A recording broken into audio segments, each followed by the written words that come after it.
स्वागत है एक बार फिर आपका मार्केट लाइव में। मार्केट के सफर पे चल रहे हैं, समझने की कोशिश कर रहे हैं कि बाजार के अंदर में क्या काम करें, कैसे करें। खास मेहमान हमारे साथ में जुड़ रहे हैं, उनसे समझेंगे कि बाजार को कैसे देख रहे हैं, क्या रणनीति अपना रहे हैं। हमारे साथ में है अभिजीत पाटिल जी। अभिजीत पाटिल जी, बहुत स्वागत है आपका शो पे। Good morning sir. Good morning sir, thank you. Sir, ये जो बाजार के अंदर में उतार, कल तक का, आज का चढ़ाव, और उस चढ़ाव के बाद में एक बहुत ही स्टीप सी एक राइज देने के बाद में, और फिर कहीं ना कहीं अब थोड़ा सा जो नॉर्मल जिस तरीके से ऊपर नीचे चीजें होती हैं, कहीं बाजार अब उस में आ गया है। किन लेवल्स को वॉच कर रहे हैं और क्या नजरिया है सर निफ्टी पे पहले? सर निफ्टी की अगर मैं बात करूं तो मुझे एक 4 आवर टाइम फ्रेम में क्लियरली एक डाउन ट्रेंड चैनल पैटर्न दिखाई दे रहा है और कल निफ्टी पर एक स्ट्रॉन्ग सपोर्ट जोन था 16,400 के लेवल पर।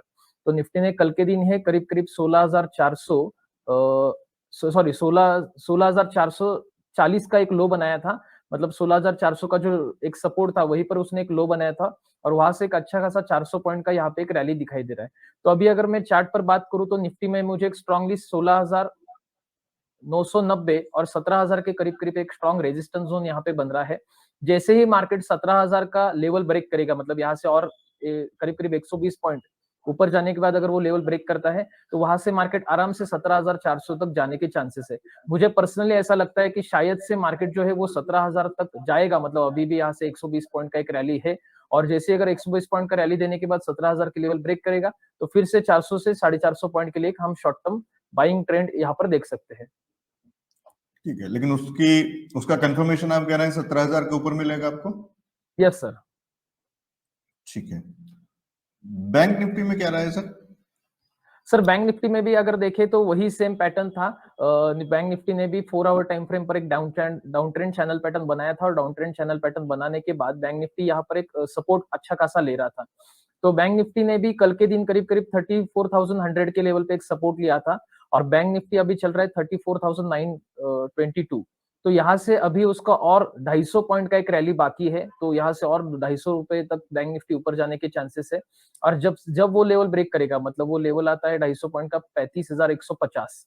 तो जैसे ही 35,150 का लेवल ब्रेक करेगा बैंक निफ्टी तो वहां से वो 36,000 जाने के चांसेस है। मतलब मुझे ऐसा लगता है कि मार्केट अभी भी निफ्टी और बैंक निफ्टी की देखेंगे तो अभी भी 1% का रैली दोनों में पेंडिंग है और जैसे 1% की रैली देने के बाद उस लेवल के ऊपर अगर वो क्लोजिंग देता है तो वहां से और वो 1.5 से 2% का रैली दे सकता है। ठीक है, तो 1.25% की रैली ऑलरेडी आज की आ चुकी है। 1% और अभिजीत जी एक्सपेक्ट कर रहे हैं या वेट कर रहे हैं? अगर वो आ जाती है तो फिर उसके आगे बहुत और एक बड़ी तेजी फिर से वापस से देखने को मिल सकती है। तो ये कहीं ना कहीं एक शॉर्ट टर्म में और वाला एक राय। तो इस समय अभिजीत जी फिर कर क्या रहे हैं बाजार के अंदर में, क्या रणनीति है? सर मेरे पास 3 से 4 स्टॉक है और सारे स्टॉक्स में एज अ स्टॉक एसआईपी खरीदने के लिए बोलूंगा। मतलब पूरा लमसम यहाँ पे परचेस ना करें, थोड़े थोड़े करके इसको परचेस करें। लेकिन ये सारे जो स्टॉक्स है वो फंडामेंटली भी स्ट्रांग है और टेक्निकली भी करंटली बाइंग जोन पर आ चुके हैं। मतलब जितने भी स्टॉक्स है वो ऑलरेडी बहुत सारे ओवरसोल्ड हो चुके हैं। मतलब यहाँ से गिरने के चांसेस कंपेरेटिवली कम है और यहाँ से बढ़ने के चांसेस शॉर्ट टर्म में 15 से 20 दिन में यहाँ पे ज्यादा है। और जैसे मैंने बोला कि निफ्टी में और 1% और वो ब्रेक करने के बाद और 1.5% का मतलब 2.5% का रैली अगर इन्हें मिलता है तो इनके जो स्टॉक के प्राइसेस है यहाँ से 3 से 4% तक के आराम से रैली दे सकते हैं। ठीक है, ये कौन से स्टॉक्स हैं सर? सर मेरा पहला स्टॉक रहेगा गोदरेज प्रॉपर्टीज। गोदरेज प्रॉपर्टीज का करंट मार्केट प्राइस चलो यहाँ पे 1,836 रुपए।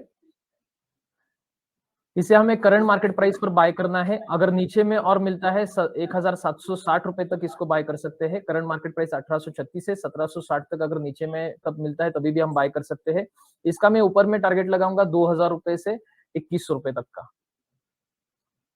ठीक है, बहुत बढ़िया। तो ये 1760 का सपोर्ट लेवल है। यहाँ करंट प्राइस से लेकर के नीचे 1760 के बीच में कहीं पे भी आप एंट्री करके चल सकते हैं। हर डिप में थोड़ा थोड़ा ऐड कर चल सकते हैं 1760 से पहले तक। और रिकवरी में ये वापस आपको बड़े टारगेट्स देख रहे हैं सर। टारगेट्स और टारगेट का टाइमलाइन क्या कह रहे हैं, एक बार फिर से बता दीजिए। सर टारगेट्स मेरे थे करीब करीब जो गोदरेज प्रॉपर्टीज था उसका टारगेट था मेरा 2,000 और दूसरा टारगेट था 2150। ठीक है, और टाइमलाइन क्या देख रहे हैं सर, कितना सर नजरिया, करीब कितना करीब लंबा? अगर मार्केट में अच्छा बुलिश ट्रेंड रहेगा तो मतलब जैसे मैंने कहा कि 1% और 1.5% अगर हम 2.5% का निफ्टी का रैली देखते हैं तो 2000 का जो टारगेट आता है अपना गोदरेज प्रॉपर्टीज का, वो 2 से 3 दिन में आ सकता है। और अगर समझ लीजिए मार्केट में ऊपर जाने के बाद थोड़ा-सा सेलिंग प्रेशर आया तो करीब-करीब 15 से 20 दिन लगेंगे। लेकिन यहाँ से गोदरेज प्रॉपर्टीज नीचे गिरने के चांसेस कम है। अगर गिरा तभी भी इस प्राइस से 2 से 3% गिरेगा। ठीक है, तो अपने सपोर्ट लेवल्स पे है, उसको रिस्पेक्ट कर रहा है, तो यहाँ पे एंट्री और सपोर्ट लेवल तक यानी 1760 तक और एंट्री करते जा सकते हैं। और रिकवरी अगर वापस से, मतलब जो मैं समझ रहा हूँ विजय जी जो कह रहे हैं कि वापस से जो 2 दिन पहले तक के जो लेवल्स थे मार्केट के, जहां से मार्केट ने एक डिप दिखाया था, उन लेवल्स के ऊपर में वापस जाता है, वहां तक पहुंचता है, तो एक अच्छी रिकवरी देखने को मिल सकती है। उस तरीके की रिकवरी, अगर मैं गलत नहीं हूं सर, तो एक सेक्टर और एक इंडेक्स जो मेरे सामने खुला हुआ है, मेटल सेक्टर, इसमें हाँ। कहीं ना कहीं उसी तरीके की रिकवरी दिख रही है और ये वापस से उन लेवल्स को ऑलमोस्ट टच करने जा रहा है जहां से गिरावट आई थी, शुरू हुई थी। तो ये जो एक एक करके अगर हम अलग अलग सेक्टर्स की बात करें तो वो अलग, आईटी इंडेक्स भी काफी स्ट्रांग है और कहीं ना कहीं आईटी इंडेक्स भी उन्हीं लेवल्स के पास पहुंच रहा है या काम कर रहा है जहां से गिरावट आई थी। तो थोड़ी थोड़ी सी रिकवरी अगर बाकी सेक्टर्स में भी आती है। कमजोरी अगर जो दिख रही है वो शायद बैंक निफ्टी में ज्यादा, कमजोरी का मतलब उतनी स्ट्रेंथ नहीं है, उतनी रिकवरी नहीं है। तो अगर बैंक निफ्टी में और आ जाए तो शायद और जल्दी तेजी से आ सकती है ये रिकवरी जिसकी आप बात कर रहे हैं। ठीक है, दूसरा स्टॉक कौन सा है सर गोदरेज सर मेरा प्रॉपर्टीज के बाद? गोदरेज प्रॉपर्टीज के बाद मेरा दूसरा स्टॉक रहेगा रिलायंस इंडस्ट्रीज। रिलायंस इंडस्ट्रीज ने 19 अक्टूबर को करीब-करीब एक हाई बनाया था 2750 का। 19 अक्टूबर को उसने एक हाई बनाया था 2750 का। 2750 से रिलायंस इंडस्ट्रीज कंटिन्यूअसली गिरते-गिरते कभी करीब-करीब 2300 रुपए तक आ चुका है। तो चार्ट पर देखने के बाद लगता है कि जो रिलायंस इंडस्ट्रीज है उसका 2270 से 2300 रुपए तक का एक स्ट्रॉन्ग सपोर्ट है। और रिलायंस कल के दिन ही उसने 2270 का लो टच करके एक सपोर्ट लिया था। तो रिलायंस को भी एज अ स्टॉक एसआईपी इसको बाय कर सकते हैं। इसका करंट मार्केट प्राइस 2321 से नीचे में अगर मिलता है 2270 तक बाय करें। 2200 रुपए का एक स्टॉप लॉस मेंटेन करें। ऊपर में 2380 और 2440 रुपए तक के टारगेट के लिए इसको होल्ड करें। टारगेट अगर मार्केट अच्छा मूवमेंट करता है 2.5% का, तो जो 2300 का टारगेट है वो 1 या 2 दिन में मिल जाएगा। और मार्केट थोड़ा सा ऊपर जाके अगर नीचे भी आता है तो करीब-करीब 8 से 10 दिन वेट करने के बाद ये आराम से 2400 रुपए तक का लेवल दिखाई देगा। बट तभी भी short term, long term buyer इसको बिना स्टॉप लॉस के साथ होल्ड करें, क्योंकि ऑलरेडी स्टॉक ने करीब-करीब 2700 रुपए से 2200 रुपए तक का एक बड़ा करेक्शन दिखाया है। ठीक है, तो इसमें भी एंट्री करी जा सकती है। रिलायंस इंडस्ट्रीज सपोर्ट लेवल्स के आसपास काम करता हुआ, तो कहीं ना कहीं एक तरीके से अगर इसको कोशिश जो है वो कहीं ना बॉटम फिशिंग जैसी चीज है शॉर्ट टर्म के अंदर में, कि जहाँ पे सपोर्ट के पास में काम कर रहा है और रिकवरी की उम्मीद के साथ में, रिकवरी के चांसेस के साथ में प्ले करने की कोशिश अभिजीत जी कर रहे हैं। कि अगर यहाँ से एक तेजी आती है बाजार के अंदर में, जो कुछ बाउंस बैक जो आया है वो शॉर्ट कवरिंग की वजह से या टेक्निकल बाउंस बैक कह सकते हैं उसको, आ रहा होगा। लेकिन अगर ये सस्टेन कर जाता है और इसके ऊपर चलता है तो ये कुछ एक स्टॉक्स हैं जो आपको तेजी से कम समय में एक अच्छा मुनाफा दे करके जा सकते हैं। तीसरा स्टॉक कौन सा ऐड कर रहे हैं सर इसमें? सर मेरा गोदरेज प्रॉपर्टीज, रिलायंस इंडस्ट्रीज और तीसरा स्टॉक रहेगा मेरा कोलपाल। कोलपाल, ठीक है। यस। Colgate Palmolive. कोलपाल ऑलरेडी में हमने 1-2 बार दिया था और फिर से स्टॉक उसी रेंज के करीब-करीब मतलब 10-20 रुपए ऊपर नीचे ट्रेड कर रहा है, तो तीसरी बार फिर से देना चाहूंगा कि लेकिन यहाँ पर ये स्ट्रॉन्ग मोमेंटम बाय बनता है और मुझे यहाँ से श्योरली लगता है कि कोलपाल बढ़ेगा ही। तो कोलपाल का अगर मैं 1 वीक टाइम फ्रेम पर चार्ट देखता हूँ तो कल के दिन ही कोलपाल ने करीब-करीब 1400 रुपए का एक लो बनाया था और उसने 200 वीकली मूविंग एवरेज पर और सिंपल मूविंग एवरेज और वीकली मूविंग जो एक्सपोनेंशियल मूविंग एवरेज है वहां पर वीकली पे एक स्ट्रॉन्ग सपोर्ट बनाया था। तो कोलपाल का करंट मार्केट प्राइस 1440 रुपए से अगर नीचे में 1400 रुपए तक मिलता है तो इसको बाय करें। हम एक स्टॉप लॉस लगाएंगे 1340 रुपए का, यहाँ से 100 रुपए के नीचे का स्टॉप लॉस मेंटेन करना है। ऊपर में इसका मेरा पहला टारगेट रहेगा 1510 रुपए और दूसरा टारगेट रहेगा 1605 रुपए का। ठीक है, 1510 1605 के तक के टारगेट्स के लिए कोलपाल में बाइंग की राय अभिजीत पाटिल जी की। स्टॉप लॉस के लेवल्स ध्यान रखिएगा। कहाँ पे कह रहे हैं सर स्टॉप लॉस का लेवल क्या है? 100 रुपए नीचे सर, 1340। ठीक है, 1340, 100 रुपए नीचे सपोर्ट लेवल है। और यहाँ से एंट्री करके इसके अंदर में एक बड़ी बाउंस, एक अच्छे बाउंस बैक की उम्मीद अभिजीत जी की है। तो कहीं ना कहीं अभिजीत जी ओवरऑल जो मार्केट में बेट कर रहे हैं वो कहीं ऑप्टिमिज्म पे कर रहे हैं, कहीं उम्मीदों पे कर रहे हैं और वो उम्मीदों का अपटिक फिलहाल तो आता हुआ दिख ही रहा है।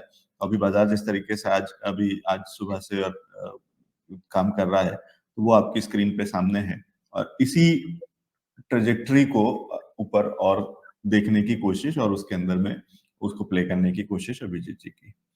ठीक है, बहुत अच्छा। अच्छा, बहुत सारे दर्शक हमारे साथ में जुड़ रहे हैं जो कि क्रिप्टो पे सवाल पूछना चाहते हैं। वरुण जी जैसे हैं शायद।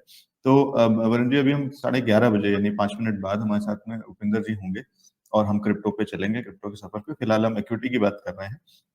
ठीक है। अभिजीत जी, आपने तीनों स्टॉक्स अपने दे दिए हैं। मैं कुछ एक सवाल ले लूं जल्दी से।